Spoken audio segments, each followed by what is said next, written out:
حي على الفلاح.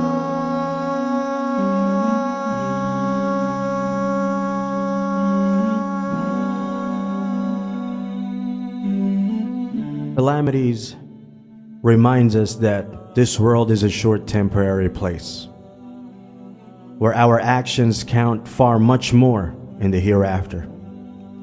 They teach us that this world is filled with fatigue, sickness, and exhaustion,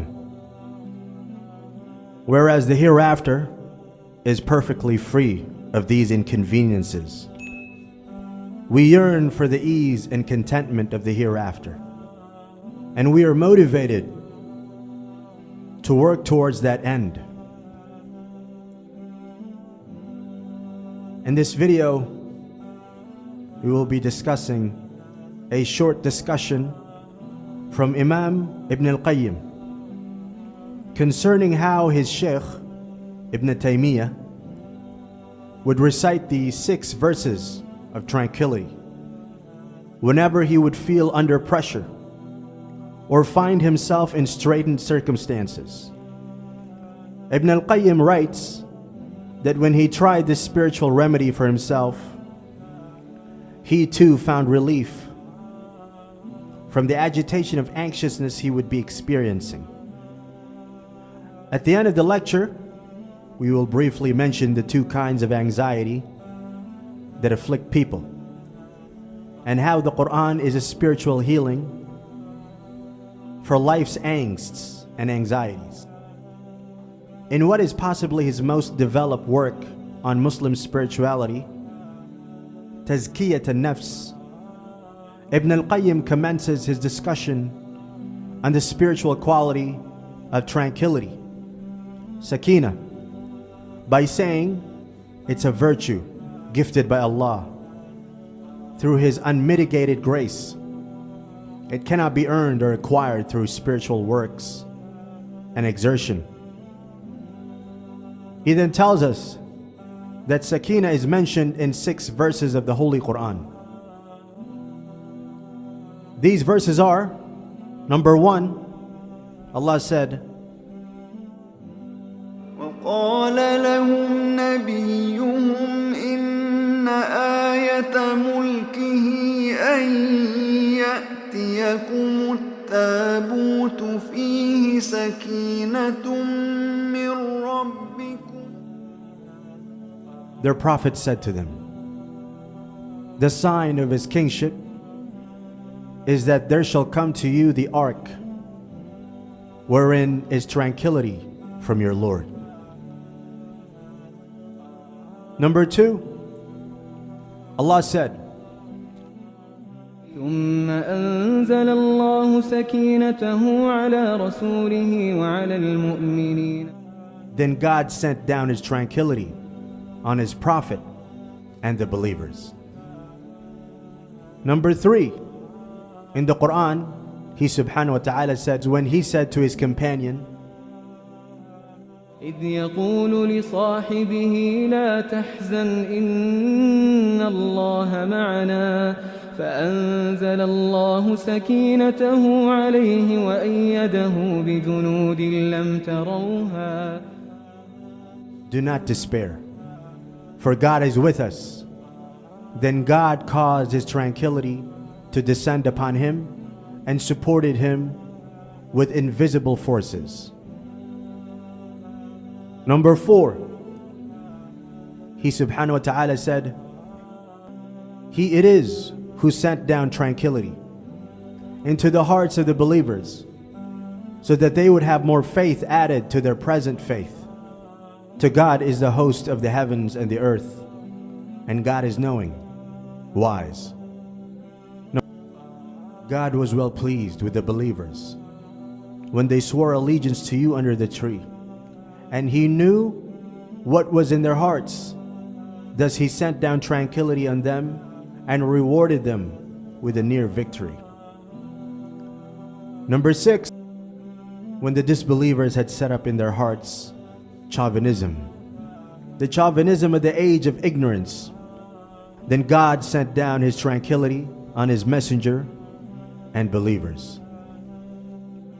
After listing the verses, Ibn al-Qayyim then goes on to reveal, whenever matters became intense, Shaykh al-Islam Ibn Taymiyyah would recite the verses of tranquility, Ayat al-Sakina.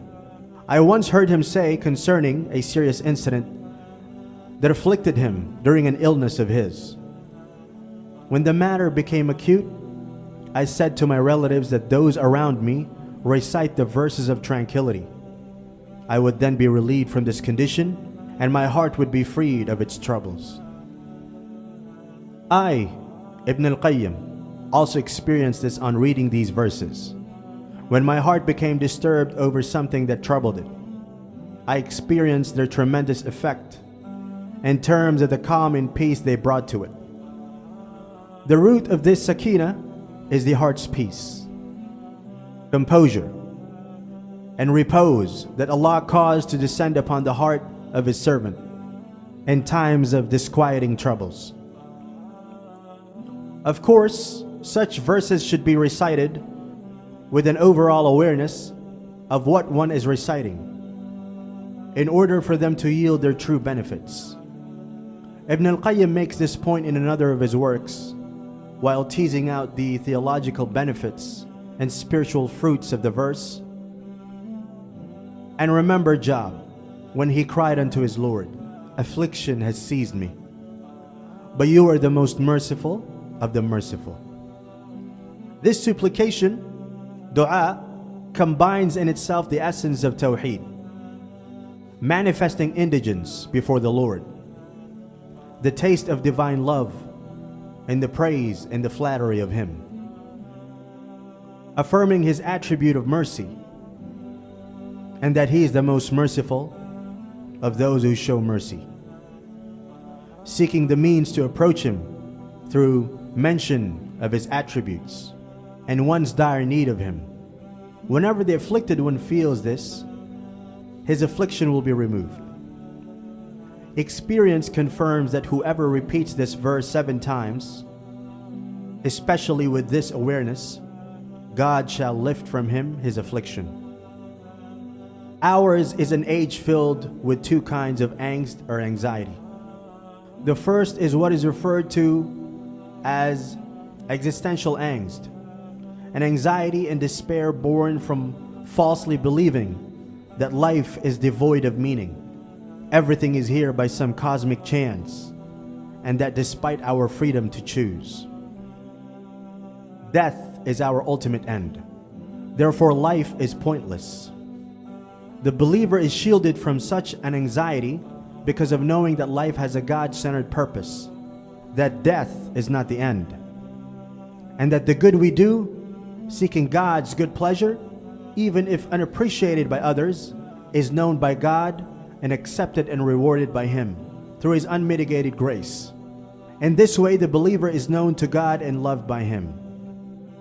The other kind of angst can afflict anyone, believer or unbeliever, saint or sinner, and is an intrinsic part of human life. This kind of anxiety is more of a clinical angst and is usually experienced in the context of a physical threat, a trauma, or a situational problem or crisis. By clinical, I mean that it may be and usually is treated with conventional medicine, a professional therapy, or meditative practices and spiritual healing, or even a combination of 2, or of all 3. And whilst certain anxieties such as trauma brought on in childhood isn't the individual's fault, it is their responsibility to try and remedy or cope with it. For a Muslim, the Qur'an is a powerful shifa, or healing, and we reveal of the Qur'an that which is a healing and mercy to the believers. And whilst the primary healing of the Qur'an is in curing the intellectual doubts, falsehood, or half-truths concerning God, humanity's true purpose, life's essential meaning, and our ultimate end, and in providing humanity with a practical and livable morality suitable for all times or places, it offers psycho-spiritual relief to mind and soul as well. Reciting the words of the Qur'an and pondering over the meanings are both a healing. The former is a means of the latter, with the latter being the greater goal and purpose of the Holy Qur'an. Will they not ponder over the Qur'an? Or are there locks upon their hearts? For some, the 6 verses of tranquility, when recited with an overall awareness of their meanings, coupled with feeling needy and indigent before God, has proven an effective remedy in bringing about relief from the heart's troubles and the mind's anxieties. With the correct adab and mustering enough sincerity and neediness, it could very well do the same for us too. We ask Allah for His kindness and grace.